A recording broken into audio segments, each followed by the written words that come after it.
성도님들 안녕하십니까? 오늘 함께 묵상할 말씀은 여호수아 22장입니다. 여호수아 22장은 여호수아가 가나안 동쪽에서 건너와 앞장서 싸워준 르우벤 지파와 갓 지파와 므낫세 반 지파를 요단 동편의 가족들에게 다시 돌려보내주는 장면입니다. 그동안 두 지파 반을 대표하여 4만 명이 넘는 군사들이 요단을 건너와 긴 세월 동안 다른 지파들을 위해 싸워 주었습니다. 물론 그동안 교대도 있었을 것입니다. 이제 가나안 정복이 어느 정도 이루어지고 일시적이나마 안식이 찾아오자 여호수아는 그들을 자기 가족에게 돌려보낼 때가 왔다고 생각했습니다. 그들은 여호수아가 후하게 준 전리품들을 가지고 돌아갔습니다. 그런데 그들이 귀환길에 요단 강가에 쌓은 제단이 문제가 되었습니다. 강 서쪽 지파들이 분노하여 제사장 비느하스를 단장으로 하는 대표단을 파견하여 두 지파 반을 만나보게 하고 그들의 합리적인 설명을 들은 후 문제는 해결되었습니다. 여호수아 22장 1절에서 3절입니다.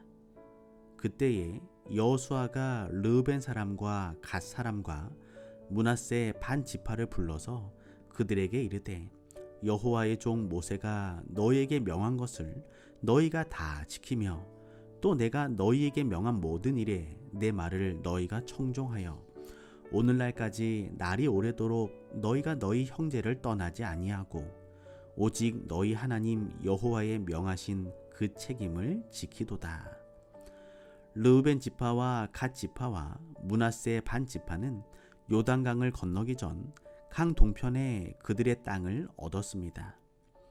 모세는 그것을 허락하면서 그 중에서 상당수의 남자들은 가족을 떠나 무장하고 요단강을 건너가서 형제들과 함께 가나안 정복을 위하여 싸울 것을 조건으로 하였습니다. 4만 명이 넘는 군인들이 그동안 형제들을 위하여 앞장서서 싸웠습니다. 여호수아는 이제 그들을 강 건너 가족품으로 돌려보낼 때가 되었다고 생각했습니다. 날이 오래도록 형제를 떠나지 아니하고 그 책임을 다하였다고 여호수아는 두 지파 반을 칭찬하였습니다.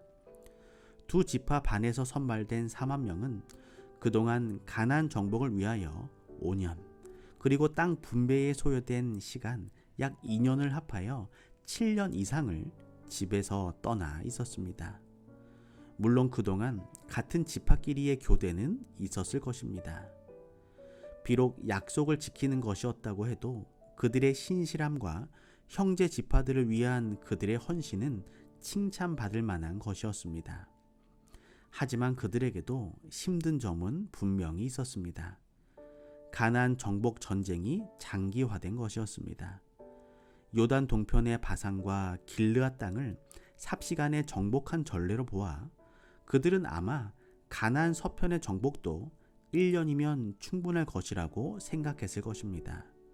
그러나 세월이 7년 이상 흘러갔습니다.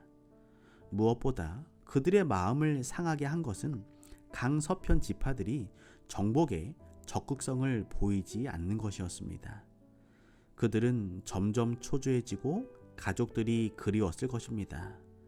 가나안 땅의 정복이 대강 마무리되고 땅을 분배하는 데에도 시간이 많이 소요되었습니다. 르우벤 지파와 갓 지파와 므낫세 반 지파가 강 서편의 전쟁을 그만두고 강 동편 집으로 돌아갈 핑계가 그동안 많이 있었을 것입니다. 강 서편 지파들의 소극적인 면을 핑계 삼아 집으로 돌아가면 그만이었습니다. 하지만 그들은 여호수아가 그들을 보내줄 때까지 참고 또 인내했습니다. 그리고 하나님과의 약속을 끝까지 지키고자 했던 신실함이 그들 마음속에 있었습니다. 우리들도 하나님과 약속한 서원들이 분명히 있을 것입니다.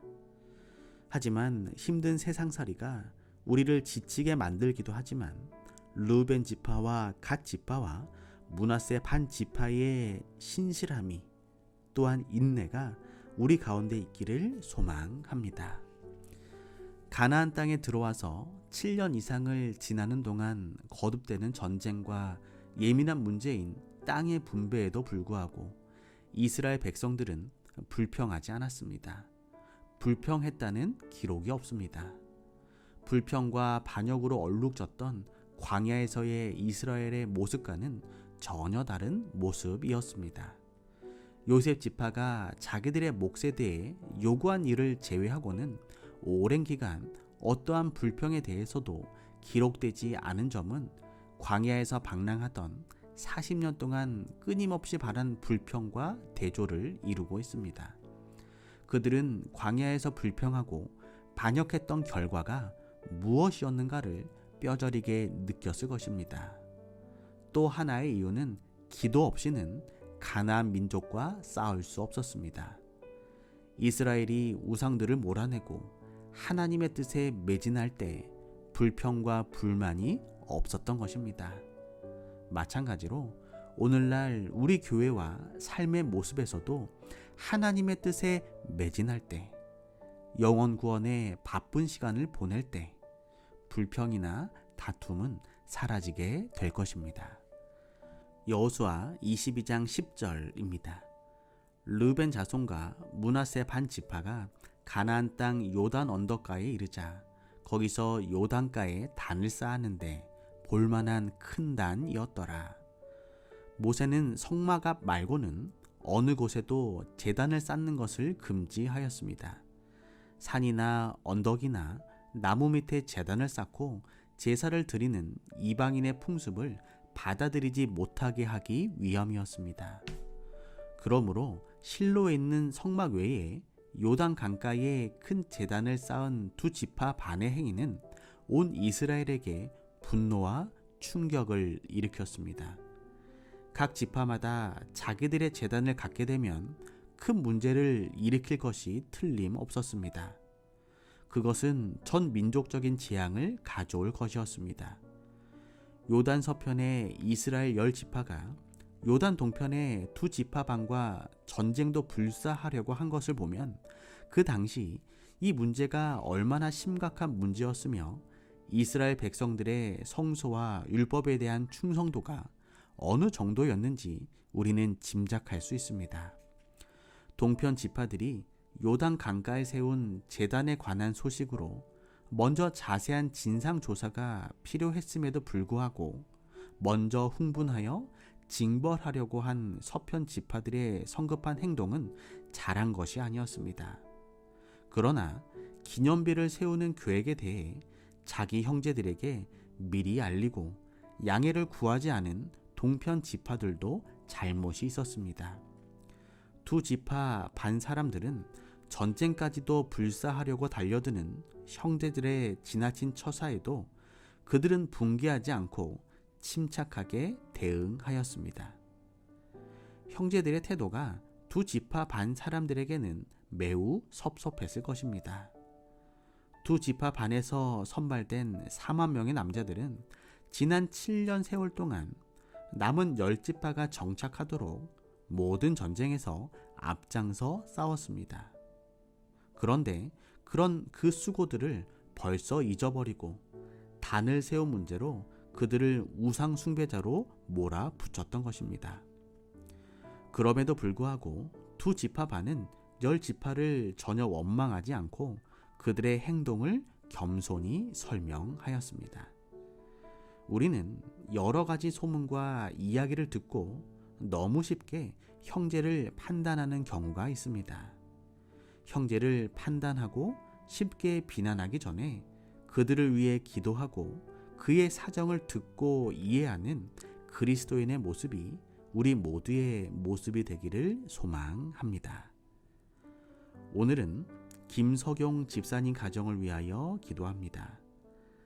사랑의 하나님, 김석용 집사님의 삶 속에 하나님 명령과 율법을 행하며 여호와 하나님을 사랑하는 마음이 가득할 수 있도록 복을 주시고 르우벤 지파와 갓 지파와 므낫세 반 지파와 같은 신실함을 통하여 하나님을 증거하는 삶을 살게 하여 주시옵소서.